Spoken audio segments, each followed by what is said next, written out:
Good evening, YouTube and Facebook. Welcome to the August 2021 edition of the MMB Live Show. I'm Angela Green, Executive Director of On Location Memphis.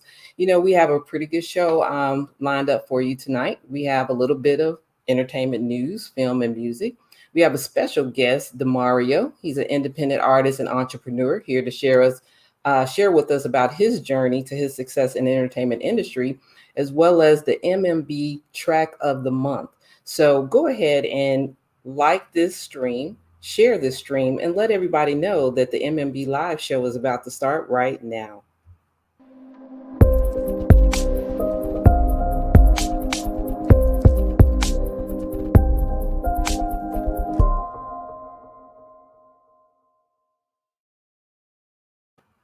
We're back, and I want to bring to the virtual stage my co-host for this evening, as always, Miss Christy Taylor. Hi! Hey, how you doing? Happy August. Wow. Happy August. Welcome back as usual. Thank Good you. to see you. Looking beautiful as usual. Oh, thank you. Thank you. Full day and still, yes. I know. Yeah, it's been a full day here as well. I always have to tend to the day job, as they say. But now is the fun time. That's the fun time. Yes. So we're going to get right into it. We're going to get into our little news, entertainment news, and in film and music. And I don't know if you heard, I know last year there were a lot of artists, legacy artists, that were selling their catalogs. Right. And so just last week, an article came out that some of the heirs of Prince have just sold their interest in his estate. They sold it to Primary Wave Scores. I don't know if you've heard of them, but they've been shaking up the industry a lot recently. I don't know. To me, I don't know. I mean, if you had an interest in Prince's estate, would you sell? No. No. I know. I'm wondering if anybody out here who's with us, I'm wondering, would you all sell? I mean, I think everybody knows that is a very lucrative, catalog, and to have interest in that estate, I mean, it's going to make money, evergreen money, over and over again. And so I don't know why anyone would want to sell, but 3 of his heirs did. Angela, the only reason that they're selling is because they don't understand the entertainment game, and that it's a long game, and that it's something that you put in place not just for your time, but for your future generation. So they probably doing like some people do with the lottery, like you win $10 million or $50 million and you like cash me out. Right. To getting on this installment. So they're like, just cash me out. Exactly. And they don't understand, these rights are going to be there for 70 years after Prince's death. I mean, he just passed in 2017, 16, 17? Around in there. I mean, it's just starting. So for 70 more years, these heirs are going to have these rights, and they'll be able to collect the interest, the income that's generated, and it's going to generate. Angela, let me say this too. You know how some people don't believe in having insurance in place. They're like, when I pass away, pretty much y'all just figure out how to dispose of the body. I think that sometimes people think like that too. It's like, I'm gonna cash out so I can spend the money I'm entitled to from his estate, and not necessarily thinking their future generation. And maybe some people don't have children, and maybe they're like, well, if I don't spend it, who's going to get it? Maybe I'm not thinking all of their circumstances. However, no, I would not sell. Absolutely. I wouldn't sell either. And as independent artists, all of you out there, if you have music, copyrights, intellectual property, please consider yourself, but also consider your heirs. Even if you're not making the type of income that you think you should from your catalog while you're living, you never know what your heirs can do with it. So just do what you need to do to button it up and make sure you have it to pass on to the next generation. So anyway, Angela, that reminds me of, I think you talked about it before, Sheldon, Big Bang Theory, my favorite character on that show. Yeah. Talking about sometimes you don't make all the, well, of course, Prince is an exception because he was a very rich person in this life, let alone those his estate was assigned to.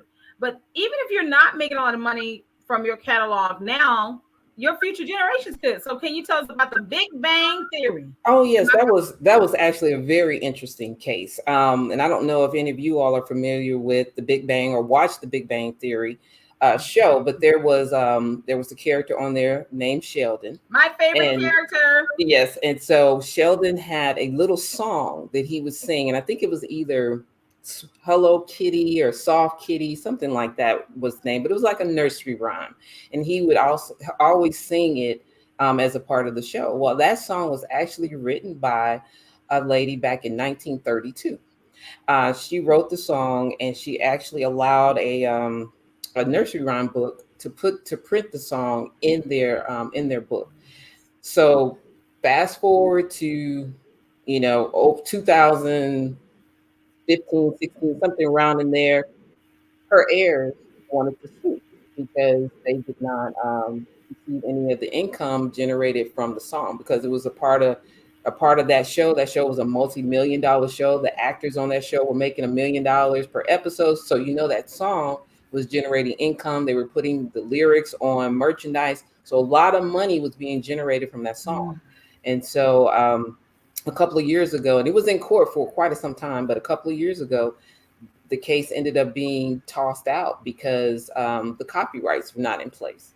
So the heirs did not have a position in which to enforce those copyrights. And some people may think, well, that's almost 100 years ago. I mean, she did it in 1932.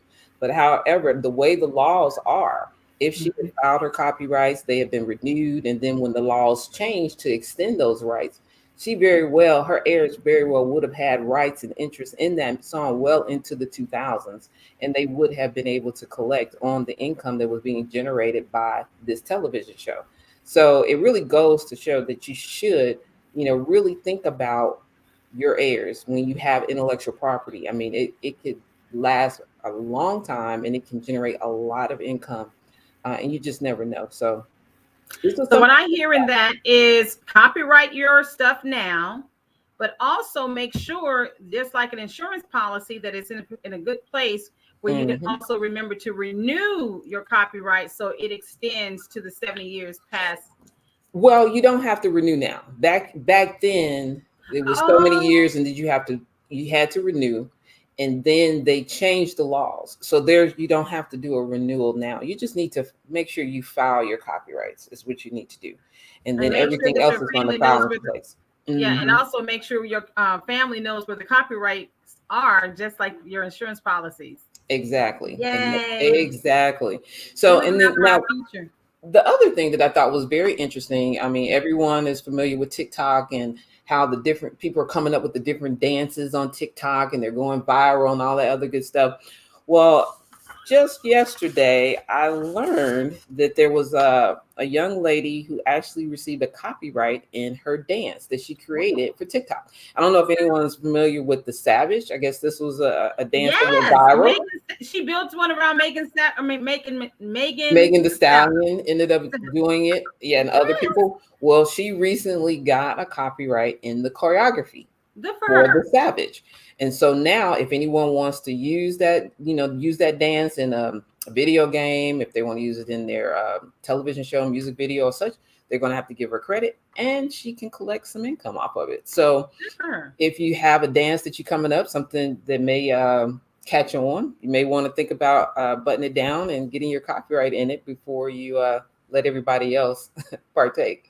So, and it is kind of interesting because I just had a client of mine email me last week about that. They're about to release an album and a dance, and he wanted to make sure his copyrights in his dance was buttoned up because they think it's going to do very well on TikTok. I love TikTok. I'm addicted to TikTok. It's one of my guilty pleasures, and I have to say that I know the younger generations are kind of mad that us quote unquote old folk done found our way over to TikTok, but it's one of my guilty pleasures.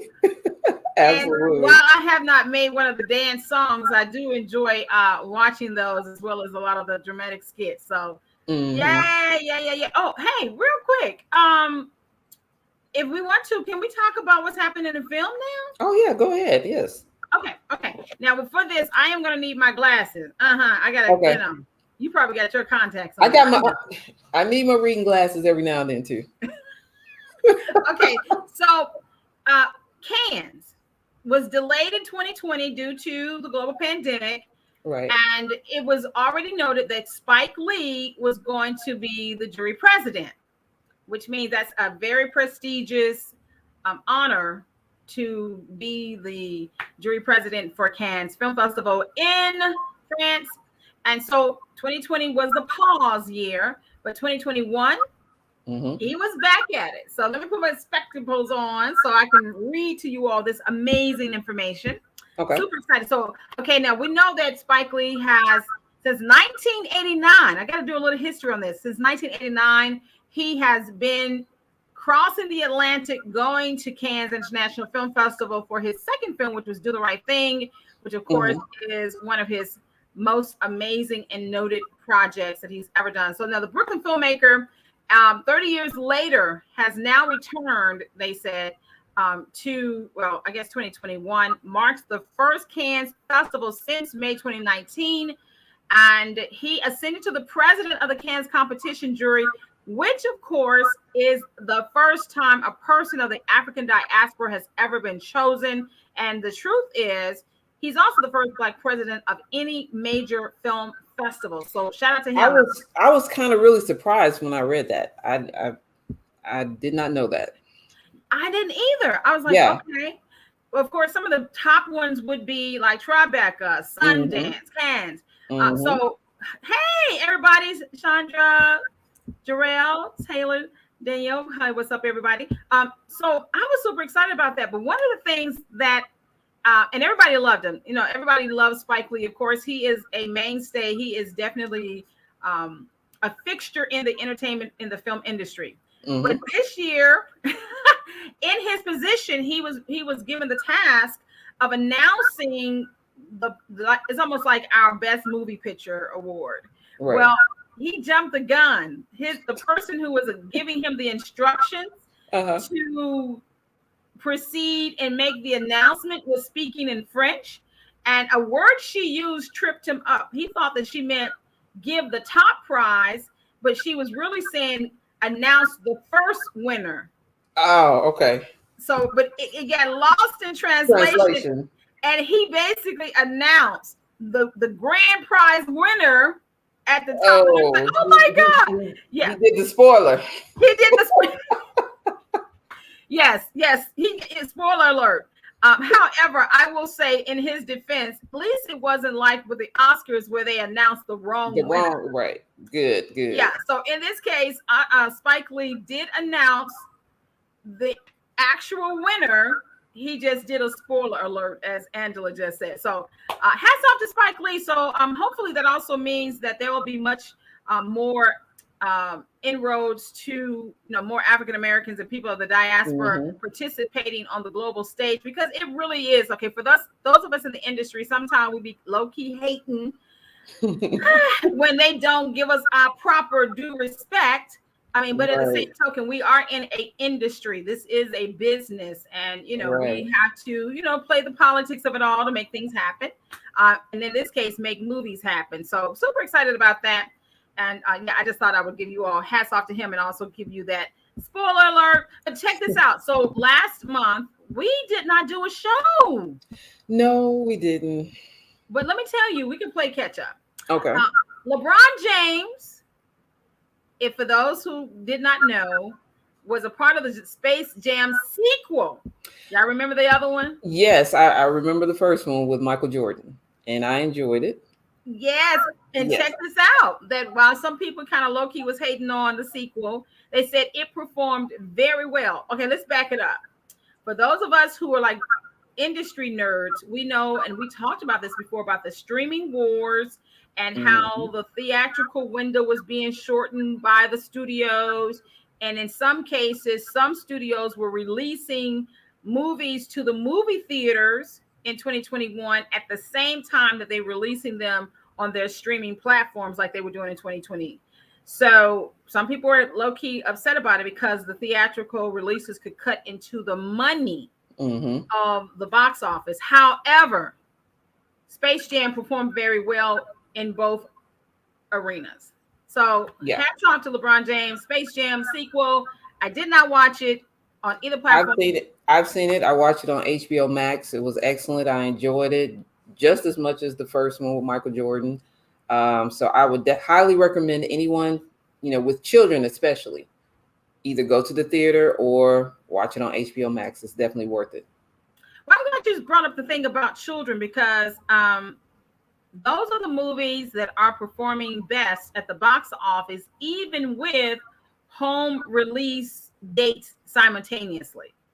Another one that performed well, and let's see, did you see this? Because I am so slow right now in watching movies. Jungle Cruise has with our Dwayne "The Rock" Johnson. No, I haven't seen Jungle Cruise yet. Well, let me tell you. So it beat the box office expectation by more than 40%. Of course, it performed very well at both in theaters and on Disney, but it did perform very well beyond expectations. So shout out to Dwayne Johnson. Now they said the one was struggling though was Black Widow. I was kind of surprised. Oh, yes. Yeah, Black Widow didn't do well. And matter of fact, from my understanding, there's a possibility that Scarlett Johansson is suing Disney.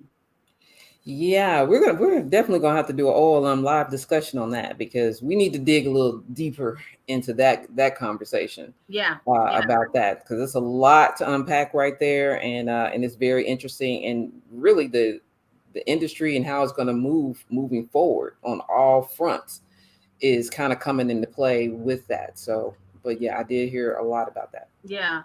Okay. So let's last but not least, Vin Diesel. Vin Diesel, F9. I mean, you when you have a franchise, you don't even have to say the words. You just put anybody. They just know who it is. They just know what it is. Okay, and if you're not a computer nerd and you don't think it's the function key at the top of your laptop, but yeah, F9. Let me give you the stats. So it turns out that F9 tops all video on demand charts. Yes. Oh, really? It's dominating on VOD after 5 weeks in the theaters. Wow. I know. They did a more traditional release. No, it says F9 Universal for $19.99 is number one on all 4 VOD charts, and it leads both on Fandango now and Vudu, which of course is a rental revenue, and iTunes and Google Play, and yeah. So this is really major. So F9 has not gone to streaming yet. Yeah, it's now on streaming. It's now. Well, I mean, it's video on VOD, video on demand, but is it on a streaming platform like Netflix? No. Okay, so this is what's happening. Okay, we need to actually have a session on that. VOD, which is video on demand. Then you have your SVOD, which is your subscriber base, which is the Hulu, Netflix, and stuff. But then you have your PVOD. So they're strictly in that premium VOD, as opposed to the SVOD. So I've been really trying, video on demand. So if it's an S in front of it, 9 times out of 10, it's Netflix, Amazon Prime, Hulu. But if it's like Fandango or Vudu or any of the iTunes and Google Play, where you were renting it almost like Blockbuster back in the day, that's just PVOD. Gotcha. So yeah. For $19.99. First of all, I was kind of shocked that they're charging that much. Right, and it's still doing quite well. And it's still doing quite well. Now, I think that's why they probably really hurt Black Widow, because Black Widow was $29.99. Disney Plus was asking $29.99. Right, exactly. Now, now without us overbeating the dead horse, so that's my box office news, both for theater and for streaming, for VOD, SVOD, PVOD. But I think this is the thing. I think that $29.99 was kind of steep. Now, probably they're looking at it as where you're at the house, you're not going to be. I think it's too steep. I think $29.99, even if you have 10 kids, $30 is a lot of money. But people are paying it. Well, apparently they didn't pay too much, because that's why she probably suing Disney.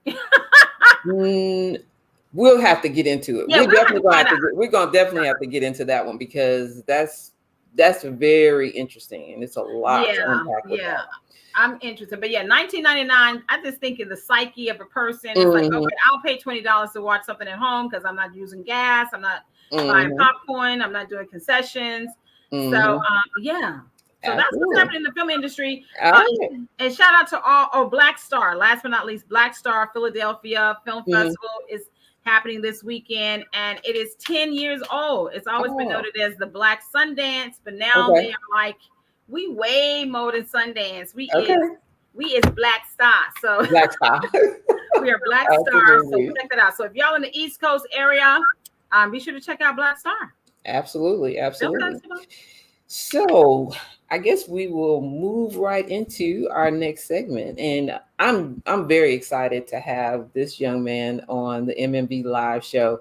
He's actually our web designer for On Location Memphis, and a tour club, and he's also my little cousin. I just have to put it out there. But I'm very proud of him. Been knowing him all his life, and now he's grown into an awesome young man, entrepreneur, independent artist, and I'm just so excited to have him here to kind of share his journey to his success in the entertainment industry.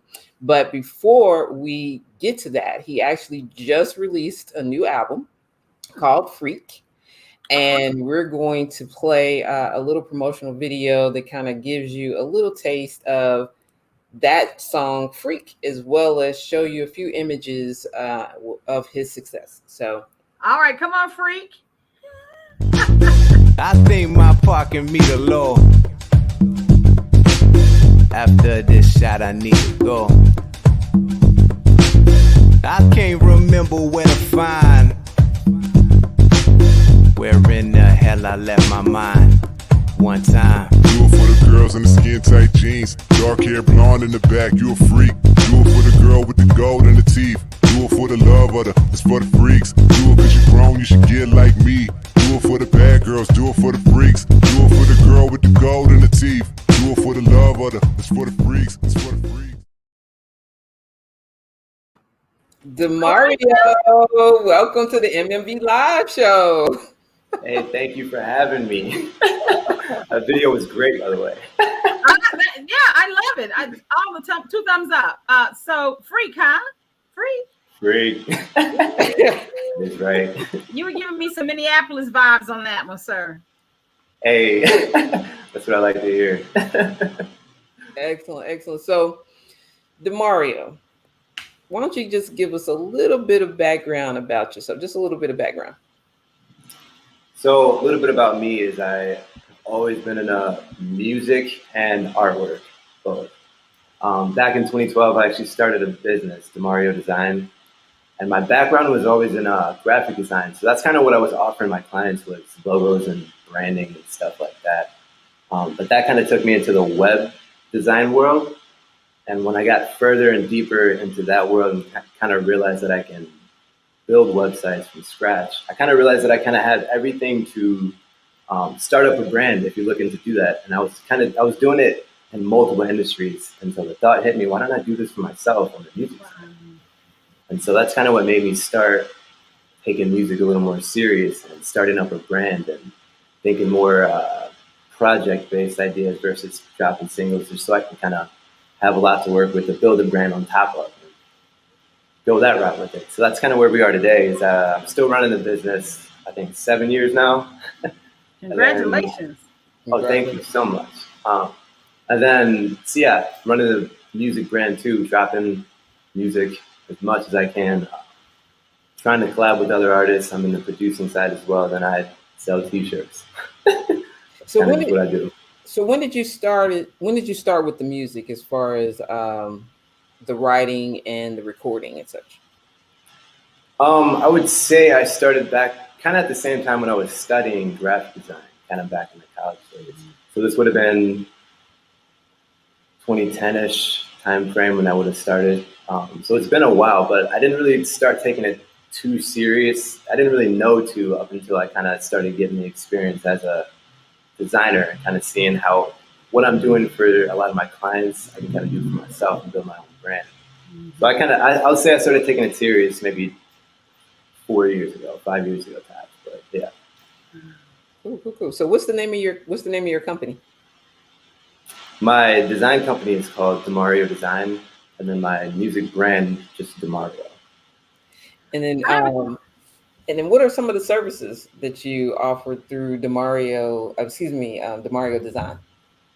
So Demario Design, I really pride myself on being a one-stop shop for everything. If you have a brand, I can take that and manage it when it comes to all print products. So business cards, flyers, brochures, anything like that. On the website as well, I can create websites, manage them once they're up and running. If you don't have a logo or a brand and you need help starting one, I can also do that for you as well with logo design. You know, Demario, I just had a quick question.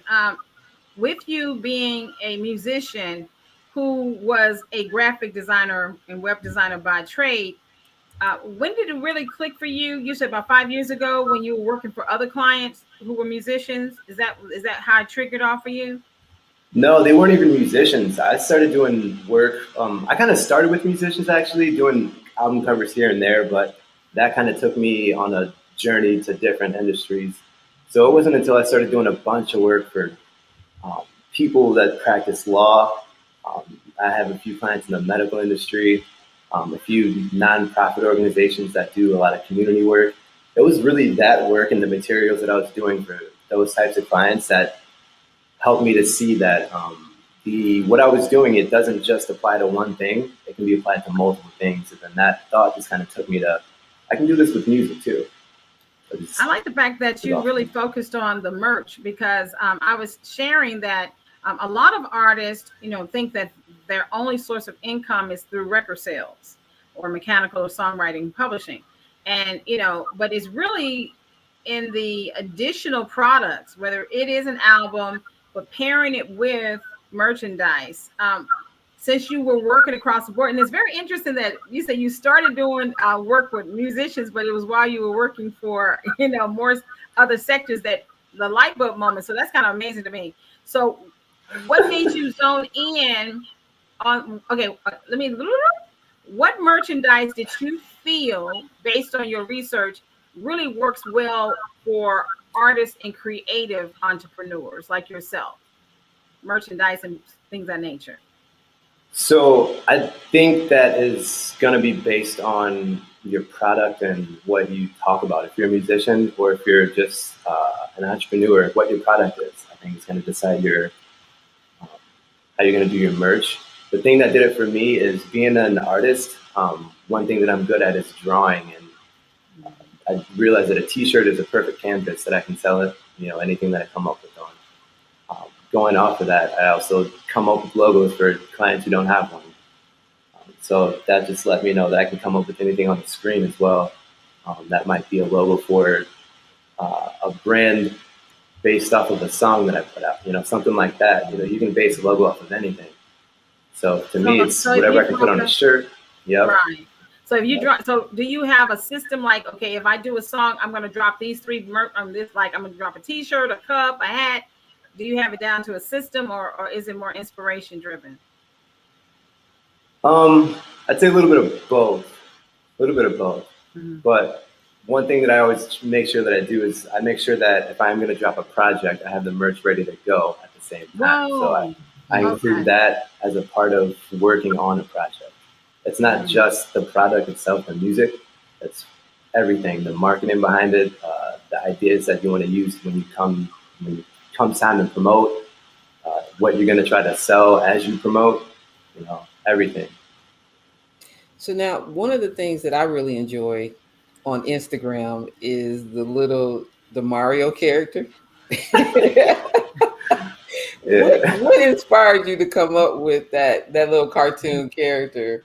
Because you have them in all different situations and poses and everything. Yeah. And he's just cute to me. I mean, So what I do is, one of my T-shirts right now, actually what I use across my social media is a cartoon version of like my silhouette, right? And that just came from me being into art. I just drew myself one day and thought it would work as a dope logo.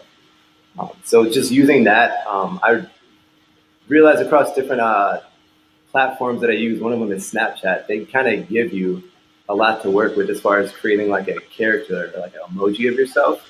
Mm-hmm. And so I started kind of looking at what they had as far as just the different animations. And then something told me just to start using that and tell a story, right, from a brand. Because that's really all you're doing with promoting is you're trying to tell some story. So it's like I can just kind of use this in the same way that, I don't know if you've ever seen like back in the day when like Penny Hardaway had his shoes out. Yes. Little Penny, right? He had Right. a little claymation character. I obviously don't have the resources right now to have my own claymation setup. That'd be wild. But I figured the next best thing is kind of use whatever social media gives you to work with. So I started doing it in Snapchat, and then I realized you could also do it in Instagram. What is your I just kind of get creative. handle? So how can we follow you on social media? I'm very interested. So the best way to get a hold of me on social media is through Instagram. That's really all I use at this point. And that's personal preference. I just don't like to keep up with a lot. And so I figure if I put everything into one platform, then it's easy to find me. It's easy to keep up with. So find me on Instagram. It's IAM_Demario. Okay, IAM_Demario. Yes. Excellent. Well, we definitely appreciate you joining us, checking us out tonight. Thank you again for having me. I have a quick question. Okay, so I have a quick question. I should ask a creative. I promise you I didn't drink anything, and I probably just need some water. What is your advice to, we have filmmakers and music producers that are all part of the OLM, Memphis Music Bank Altar Club Circle. What is your advice to them utilizing your system of pairing merchandise with their creative work? Here's how I do it. I watch a lot of WWE, right? All the old stuff. And what I started noticing was like every dope like character, I guess, every dope wrestler has a dope t-shirt along with it. But the way that they get their merch is based off how they carry themselves and what they say to promote themselves in the next coming match. So I'm like, what if I just start using like lines that I like pull from music that I write and then come up with a dope like idea how to make a dope logo or a dope, graphic or something that I can do, but really what I do is I just pull it from the music that I make. So I think if you're a producer where you don't really write lyrics and really what you do is, it's all sound. I feel like these days everyone has a producer tag or something. So use that, whatever that is, make it entertaining and use that. Or if you do have a logo, go ahead and use that. But when it comes to the artists themselves, I'd say just use whatever you write, because that's just like when you write it down, it's just something to work with. So just get creative with that and pull as much as you can from that. So really reinforcing their branding on a shirt, cup, whatever that pairs well with what they're doing. Okay. And a t-shirt is a great tool because everybody wears t-shirts. Everybody. Right. Everyone needs clothes. Yeah. Clothes aren't going anywhere. Yeah. And if you need ideas, go watch some WWF. Yes, that's t-shirt. The t-shirt contest. I know that's right. Oh, I love it. And I guess same thing for filmmakers. I mean, if you're pushing a film, short, documentary, or feature, just use the title of your movie. Yeah. Use that. Use the big quotes out of that movie. Yeah. Yeah. Even like sometimes people have amazing movie posters. I guess you could kind of have the same kind of concept of that. Yeah, that'd be cool. Okay. Thank you, Demario. Of course, anytime. Thank you. Thank you. There are simple ways to fight COVID-19. Practice social distancing. Stay at least 6 feet apart. Wash your hands often with soap. And most importantly, mask up. Good stuff. Okay, so Mario. I'm gonna be using some of his techniques and even things that I got going on. I like that idea. I know. Excellent idea. And he's, like I said, he's our graphic design artist. He's our web designer. He's done an excellent job. He built the Memphis Music Bank from scratch, just based on my ideas, and he took it from there and made it into what it is today. So They need to go anybody check out the looking for, website. oh yeah, absolutely. So anybody who needs a graphic design artist, definitely check out Demario at demariodesign.com, or just reach out to us. We'll get you in contact with them. So I guess we will move into our track of the week. Okay, so now, of course, for those who you're like, wow, hey, first of all, love to everybody who's hanging out with us in the live and in the replay. Thank you all so very much. Be sure to follow us on Facebook and on YouTube. Subscribe, hit the notification bell. Make sure you put personalized all so you can always be alerted to when we are going live. Now, okay, the MMB track of the featured track, give a little information on why we do this. I think some people be like, we're just playing music. No, we're not just playing music. No. The Memphis Music Bank is a music licensing website. It's one of the programs of On Location Memphis. And so we work with independent artists here in Tennessee. We help them get their music legally sound and prepared for licensing opportunities. And then we turn around and actually seek out licensing opportunities. And so the website was designed for that purpose. So if you are a filmmaker or a visual media producer and you need music for your projects, you can go to the Memphis Music Bank. You can browse our music and you can build your license through the bank, through the website, and you can also purchase your license through the website. We pride ourselves on having quality content that's legally sound and reasonably priced. So, you know, our cheapest license is around $50. The most expensive could be over $1,000, just depending on your budget. But we definitely aim to please. It's an opportunity for our music publishers here in Tennessee to learn how to basically run their publishing companies.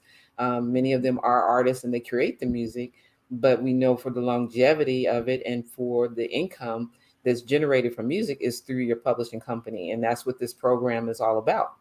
So every month we are giving you a track of the month so that you can just hear a little bit of the music that's in the bank and learn about some of the artists that we have in the bank. And so today, our featured publisher is Raid. Raid, okay. And this is his track, Garage Summer. And I'm just gonna play a little bit, and then for everyone to hear, and then we'll give a little information about Raid.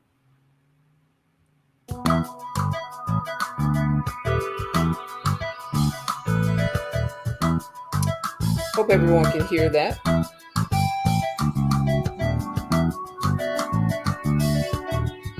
A nice little groove to it.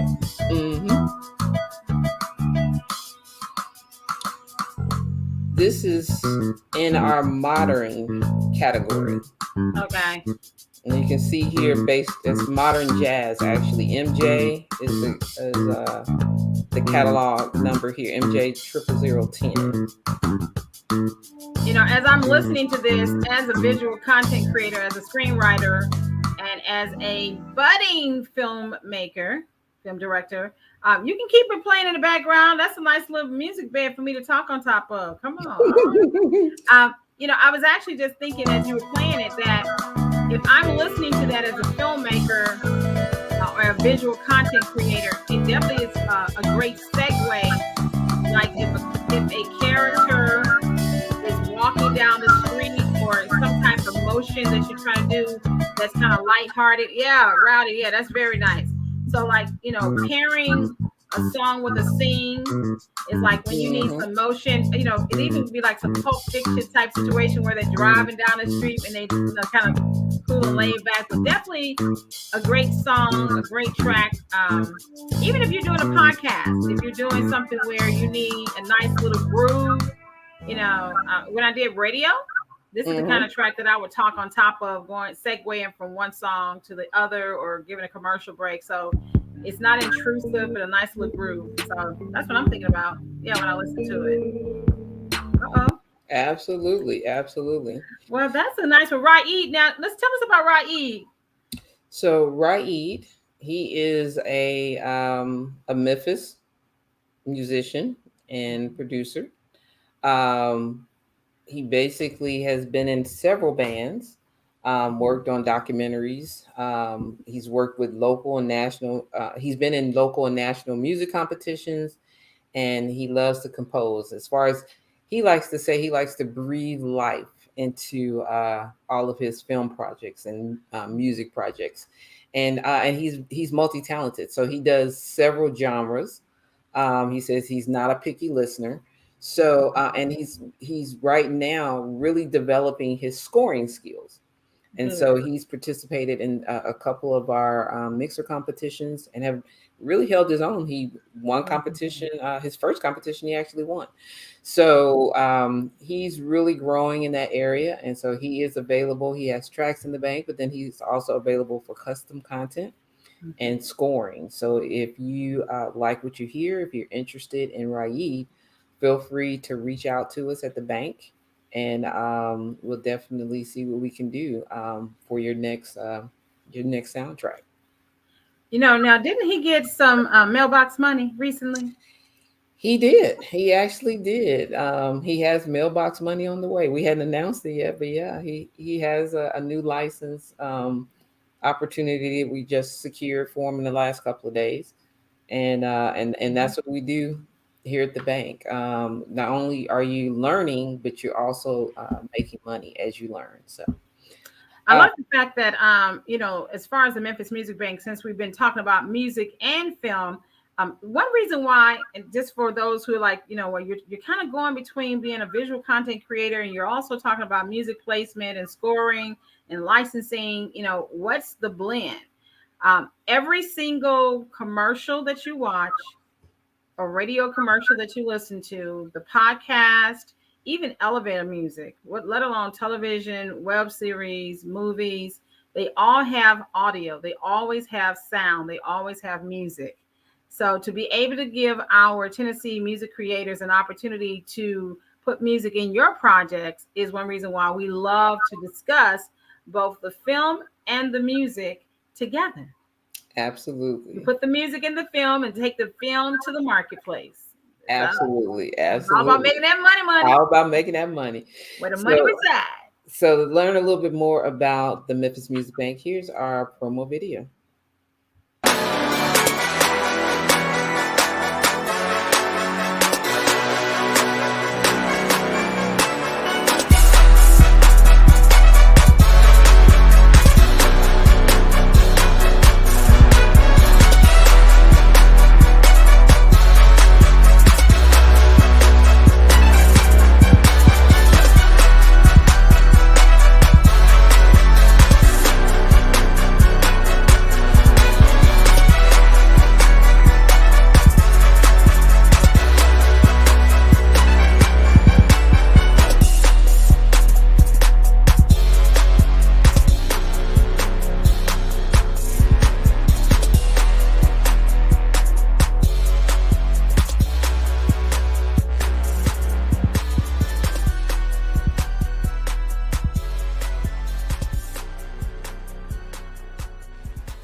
Now, of course, that was also featuring one of our music producers.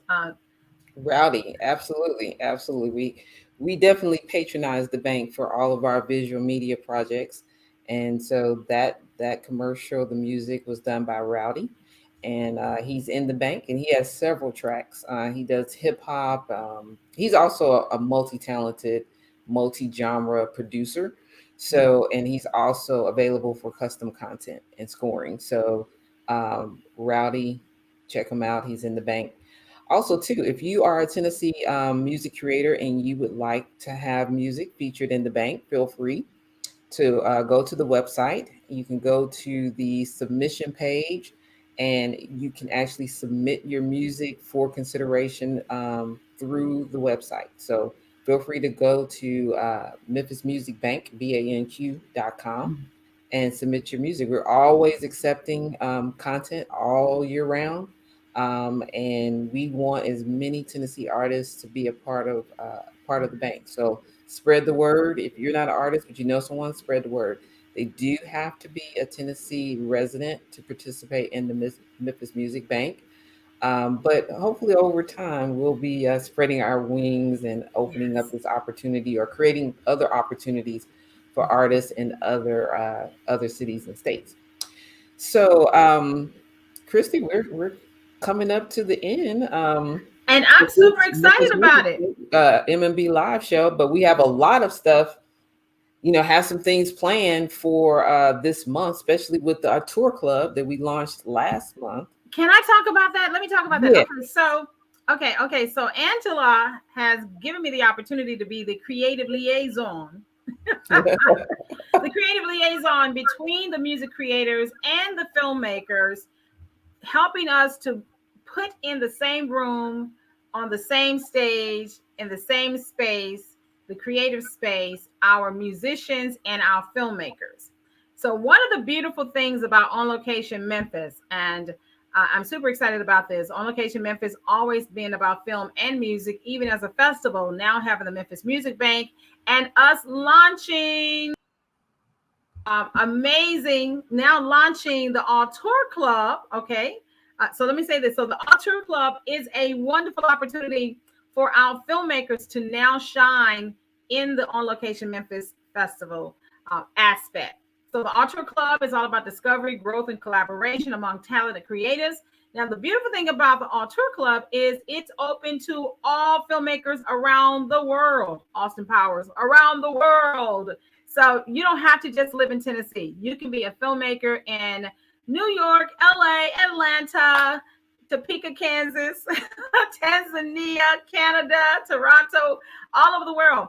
If you are a visual creator and you're working in the visual space, you can join the Tour Club. Now, we are in a beta testing phase, so this is a great time to join because the things that you learn or that you provide suggestions on the things that you want, because we want the Tour Club to really be a place where you network with each other.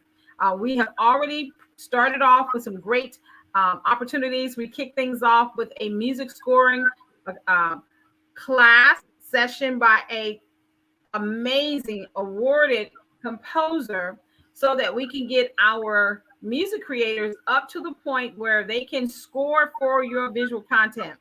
So if you are a filmmaker, if you are a visual content creator, if you are a documentarian, if you're doing a web series, if you're doing anything that's visual, we need you to join us in the Tour Club. Now, also check this out. If you have friends, if you're watching right now, I want you to share with them this information. I want you to go to onlocationmemphis.org/Tour, or just go to onlocationmemphis.org and look for the Tour Club link. Click on it, fill it out.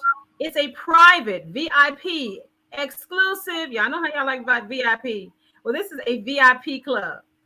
Yes, this is for those who are all about that VIP exclusive circle. So one of the things that Angela has done that I'm super excited about is provide opportunities for us to build this out over the next 4 to 6 months so that we can really get this club all the way live, because the club is really going to be about you. It's going to be about you and what your needs are. And at this time, Angela, I want you to kind of let them know some of the things that they can find when they come into there. And we're going to talk about our upcoming event.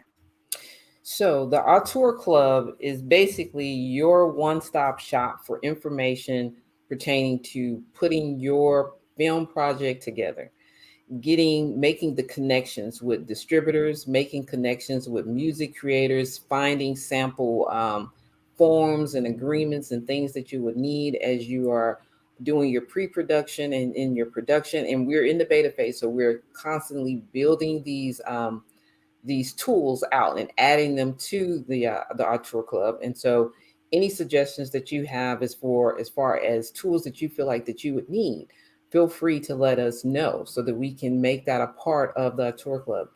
We have curated videos, how-to videos, as well as exclusive videos that are only exclusive for the Tour Club in there. And then also you have opportunity to connect with each other. You can browse the different I guess what you call it. Now I'm losing it. I guess profiles. That's the word I'm looking for. So you can browse the different profiles. You can reach out to the individuals, learn about them, reach out to them, and connect with them. Of course, when we do our live streams exclusively inside of the tour club, you're able to connect with each other, and you're able to ask your questions and talk directly with the teachers or the instructors or the individuals who are there, just like we're doing right here on StreamYard. So it's built to be an ecosystem for the film and music industry. And so everyone, all of the independent filmmakers and independent music creators working together and supporting each other. So that's what we envision it to be. That's what it is, and all we need is for you to partake and be a part of it. And I'm super excited about it because let me tell you, I am in the Auteur Club. So that means you can jump on the Auteur Club, hit me up, click on my profile, send me a message, and I'll get right back to you. Oh, yeah. As a screenwriter, and as I say, as one who's about to step behind the camera, I've been behind the mic. Now I'm going to step behind the camera. I would love to start collaborating with everyone. So super excited about that. Now, of course, that means she mentioned the live streams. And we had one last month. That's and right. I was really impressed by our guest. So last month was Sean Armstrong with Homestead Entertainment. They are a digital distribution aggregator for Tubi, Amazon Prime, and several others. They also do theatrical distribution and some film financing. And so he was with us to specifically talk about digital distribution, exactly what projects they're looking for, to talk specifically about their distribution opportunities, the contracting, how that relationship works. As well as he was open to review any filmmakers who had projects in which they were looking for digital distribution for. He was there to answer those questions and to make those connections. And so, in intervals, we will have him as well as other distribution partners that we have come in live into the tour club. So you have an opportunity to connect with them, to meet them. They're in the tour club, so you can reach out to them. But that's what we want you to do, to have direct connect access to these distributors, specifically digital distribution. But many of them also have, they have resources for theatrical, and start really learning that aspect of it. So, because many times people have their distribution channel already in place before they start shooting their film. That is the smart way to do it. That's the smart way to do it. So understanding that and having that in place and knowing how you're going to make your money back, that's how you are able to attract your investors. When you're asking them to give you money to create your film, if you're able to paint the full picture and they can see what their return on that investment could be, that makes it a lot more easier. And so, and as we go along, we will have more people in to kind of talk about those different aspects of the industry, not just on the creative side, but also on the business side of the industry. So last month was Sean, and this month we will have Mr. Kirk Keith. He is a music metadata expert. He's worked with many of the major record labels over in the UK. And he specifically worked in digital administration. He has over 15 years experience in metadata management. He worked with Universal Music Group, 21st Century Fox out of London, and then Sony Music Entertainment in the UK. And so he's going to be on the live stream August 23rd, 7 p.m. Central Standard Time. If you're interested, and if you're not currently a member, just feel free to go to onlocationmemphis.org, click the Tour Club, go ahead and check your eligibility, submit your request for an invite, and be sure to be there with us and join us on August 23rd for Keith Kirk to discuss music metadata. Now, Angela, very quickly, before we go to our next month, which I'm super excited about, right? Why is the metadata important for musicians and filmmakers? Well, he's going to get specifically into that, but just quickly, what it is everything as far as on the digital side, calculating your royalties and such. They are using your metadata to match it up. Music royalties is like this huge vast system that's basically interconnected worldwide, and you have your PROs that are collecting money from all these different areas, whether it's television, radio, venues and such. All these different places are pouring money into these PROs, into these publishing companies, and the only way they're able to match up whose money gets what and how much is they use the metadata. And so a lot of times artists miss out on their income because their metadata is not in order, and they don't know how to match the money to you, and therefore it basically sits. And actually just last year, the United States, the federal government, they actually put in another organization specifically for the purpose of trying to locate and distribute all of this money that had been building up in this black box. They call it the black box, so that they can distribute it out to different artists. And we may have a session where we kind of talk about that a little bit more. But that just went online the early part of 2020 because of that fact. A lot of times that metadata is not in place, and that money is being collected, and they do not know where to send it. So having your metadata in order is very important. That's why we thought it important to bring Keith Kirk into the tour club so he can talk to our music artists. And then also our filmmakers may find it very interesting because they have to submit that metadata information pertaining to their films, on their cue sheets. They're supposed to submit that information to the PROs for their music artists, and that's their responsibility. And essentially we'll look into having a session specifically on preparing those cue sheets as well. Excellent. Thank you. Wow, so much information here on MMB Live. Every first Monday of the month. Every first Monday. And so before we go, we just want to also put you on tap to be with us next month in our tour club. And just to give you a little taste, next month, our very own Miss Christy Taylor is going to be with us. She's going to be hosting a film production roundtable. She's going to be discussing, she's going to have special guests. So she hasn't told us who her special guests are going to be, but they're going to discuss.